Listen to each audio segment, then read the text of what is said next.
अस्सलाम वालेकुम वरहमतुल्लाहि वबरकात। अल्लाह के नाम से शुरू जो बड़ा मेहरबान और निहायत रहम करने वाला है। आज पूरे देश की नज़र वेस्ट बंगाल विधानसभा चुनाव 2021 पर है और इस वक्त वेस्ट बंगाल में 292 सीटों में से 284 सीटों पर काउंटिंग शुरू हो चुकी है, जिसमें से इलेक्शन कमीशन का ऑफिशियल वेबसाइट से मैं आपके सामने ये पूरा स्क्रीनशॉट रख रहा हूँ, जिसमें ऑल इंडिया तृणमूल कांग्रेस ममता बनर्जी की party 202 member of legislative assembly सीटों के साथ लीडिंग पर है और भारतीय जनता पार्टी मोदी की पार्टी 77 सीटों पर सिमटती हुई दिख रही है। लगातार वो घट रही है और दीदी की पार्टी लगातार बढ़ रही है। 200 से ज़्यादा सीटों पर लीडिंग लेने का मतलब है कि डेफिनेटली ममता बनर्जी वेस्ट बंगाल में सरकार बनाएगी, लेकिन ममता बनर्जी सीएम बनेगी कि नहीं इसका फैसला होना अभी बाकी है। उससे पहले और आंकड़े पर नज़र डालिए। एजेएसयू नाम की पार्टी भी एक सीट पर लीड कर रही है, 2 इंडिपेंडेंट लीड कर रहा है, कांग्रेस का भी एक खाता खुल चुका है और राष्ट्रीय सेक्युलर मजलिस पार्टी का भी खाता खुला है। आईएसएफ को कुछ भी वोट नहीं पड़ा है वेस्ट बंगाल में और ना ही एमआईएम को लोगों ने वोट दिया है, बल्कि वोट कटने बटने छटने के डर से या बीजेपी के डर से या फिर ममता की चाहत में उन लोगों ने मुसलमानों ने एक मत होकर ममता को वोट दिया और कुछ हिंदुओं ने बीजेपी को वोट दिया। यानी 30% हिंदू और 50% मुसलमानों ने मिलकर ममता की सरकार बनवाने की पूरी तरीके से तैयारी कर ली है। और अब बात करते हैं कि क्या ममता बनर्जी वेस्ट बंगाल में चीफ मिनिस्टर बन सकेंगी, हाँ या ना। तो चलिए इस बात को भी खुद अपनी आंखों से देख लेते हैं। ममता बनर्जी इस बार नंदीग्राम विधानसभा से चुनाव लड़ रही है। वहां पर उनका मुकाबला बीजेपी कैंडिडेट शुवेंदु अधिकारी से है। वही शुवेंदु अधिकारी जो जुम्मानों का बाप बना हुआ था और अब टीएमसी को छोड़कर वो बीजेपी ज्वाइन कर चुका है।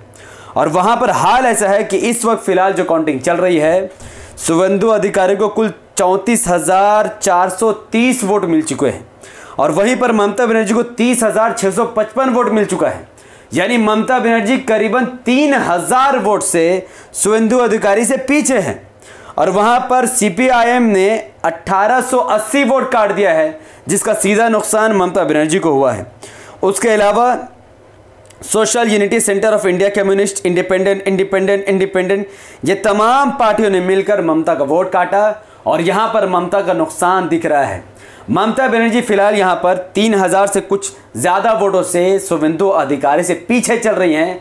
अगर ममता बनर्जी नंदीग्राम से हार जाती हैं तो फिर सरकार भले ही टीएमसी के बन जाए, लेकिन ममता बनर्जी सीएम नहीं बन सकती है।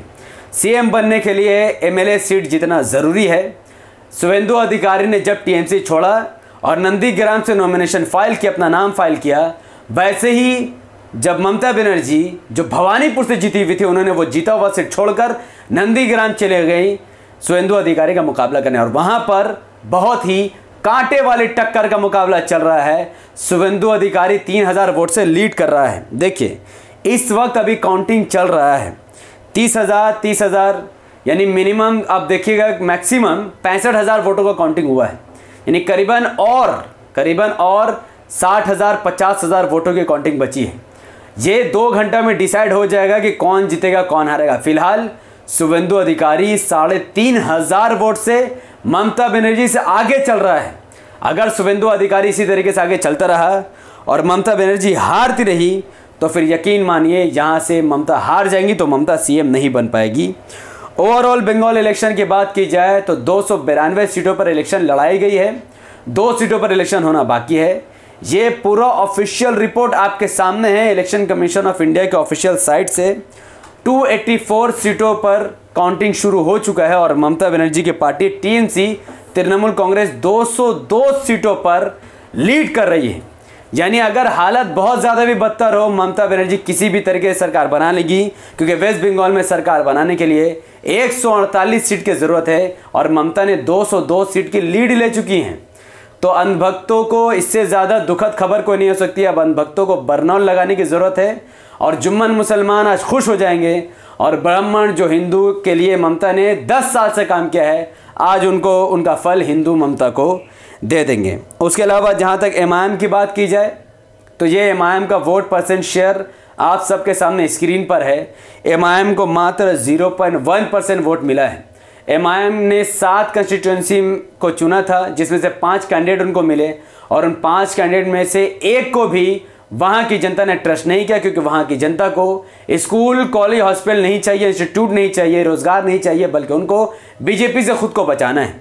और उन लोगों ने बीजेपी से खुद को बचाने के लिए एक तरफा एक मत होकर आईएसएफ को छोड़कर, एमआईएम को छोड़कर उन लोगों ने टीएमसी को वोट दिया है। तो टीएमसी आज अगर 202 सीटों पर है तो 90 मुस्लिम मेजोरिटी एरिया का सीट उनके पास है और बाकी 110 हिंदू मेजोरिटी एरिया से उनके पास आया है। और जहां तक बीजेपी की बात है, वो 77 सीट पर लीड कर रही है, वो 50 और 60 पर आके अटकेगी, तो ये तमाम हिंदू मेजोरिटी एरिया का सीट है। जहां तक सीपीएम की बात की जाए तो ये वोट शेयरिंग आपके सामने है। सीपीएम को मात्र 4.56% वोट अब तक मिला है, यानी सीपीएम को ना हिंदू वोट कर रहा है और ना ही मुसलमान वोट कर रहा है। कांग्रेस का खाता खुल चुका है, वो 1 सीट पर लीड कर रही है और कांग्रेस को अब तक करीबन 2.78% वोट मिल चुका है। लेकिन अब भी ये लीडिंग चल रहा है। विनिंग देखिएगा, वोन जहां पर लिखा वो पूरा 0 है और लीडिंग में 1, 202 तृणमूल, 77 बीजेपी, 2 इंडिपेंडेंट, 1 कांग्रेस और 1 आरएसएमपी पार्टी को मिली है। लेकिन अब से 2 घंटे बाद यह फैसला होगा कि कौन सी पार्टी कितनी सीट जीती है। काउंटिंग अब भी चल रहा है। एमआईएम की अब कंफर्म एक भी सीट नहीं निकल सकती है, लेकिन हाँ, कांग्रेस की सीट बढ़ भी सकती है या ख़त्म भी हो सकती है। लेकिन तृणमूल की 200 क्रॉस अब होकर ही रहेगा और बीजेपी की सरकार किसी भी सूरत से वेस्ट बंगाल में नहीं बन सकती है। और नंदीग्राम के मुकाबला में अगर ममता बनर्जी किसी भी सूरत से नंदीग्राम में हार जाती है तो यकीन मानिए ममता बनर्जी का सीएम बन पाना, वो जो उनका ख्वाब है, वो पूरी तरीके से टूट जाएगा और तृणमूल कांग्रेस को नया सीएम कैंडिडेट फेस देखना पड़ेगा। ये वो आंकड़ा है जो लाइव मैं आपको इलेक्शन कमीशन के ऑफिशियल पेज से जाकर मैं आपको इस वक्त पहुंचाने की कोशिश कर रहा हूं। और मैं फिर एक बार नंदीग्राम लाइव खोलने की कोशिश करूंगा ताकि कंफर्म हो कि अब तक वोट परसेंटेज कितना और ममता बनर्जी का बढ़ा है। तो ये नंदीग्राम का अभी का लेटेस्ट आंकड़ा मैं आपके सामने रख रहा हूं, जहां पर भारतीय जनता पार्टी की तरफ से शुवेंदु अधिकारी को 34,430 वोट में से यानी 100 वोट और उनका बढ़ चुका है और ममता बनर्जी को 30,655 वोट मिला, यानी अब भी ममता बनर्जी लगभग 3,500 वोट से पीछे हैं। यहाँ से सीपीआईएम के कैंडिडेट मीनाक्षी मुखर्जी को 1,880 वोट मिला है और बाकी अन्य पार्टियों के लोगों को वोट मिला है। तो अगर ममता बनर्जी का हारने का चांस चल रहा है, अभी फिलहाल यहाँ पर राउंड 4 का यहाँ पर काउंटिंग चल रहा है, अभी और 6 राउंड या 5 राउंड बाकी है, उसके बाद ही ये पता चलेगा कि यहाँ से कौन जीतेगा। तो फिलहाल ममता बनर्जी की पार्टी टीएमसी बहुमत से सरकार बनाने के कगार पर है। फिर भी पूरा मामला 2 घंटे बाद क्लियर होगा, तो इसीलिए हमारे चैनल द पोर्टल को सब्सक्राइब करके रखिए, बेल आइकन को हिट करके रखिए। जैसे जैसे अपडेट आएगी वैसे वैसे मैं आप तक पूरी खबर को पहुंचाने की कोशिश करूंगा। बहुत बहुत शुक्रिया। इस वीडियो को लाइक करें, इस वीडियो के लिंक को व्हाट्सएप, फेसबुक, इंस्टाग्राम में शेयर करें और आप कमेंट पर अपनी बात को रखें कि आपको क्या लगता है कि तृणमूल की टोटल सीट 200 पार कितनी ज़्यादा होगी, बीजेपी कितना पर आकर रुकेगी, कांग्रेस को कितनी सीट मिलेगी और एमआईएम और आईएसएफ के बारे में आपको क्या कहना है। आप अपनी बात कमेंट पर रखिए। बहुत बहुत शुक्रिया। अस्सलाम वालेकुम रहमतुल्लाहि व बरकातहू। अल्लाह की सलामत रहमत बरकातहू तमाम भाई और बहनों पर हो। मैं अल्लाह हबीब पीस अपॉन अस।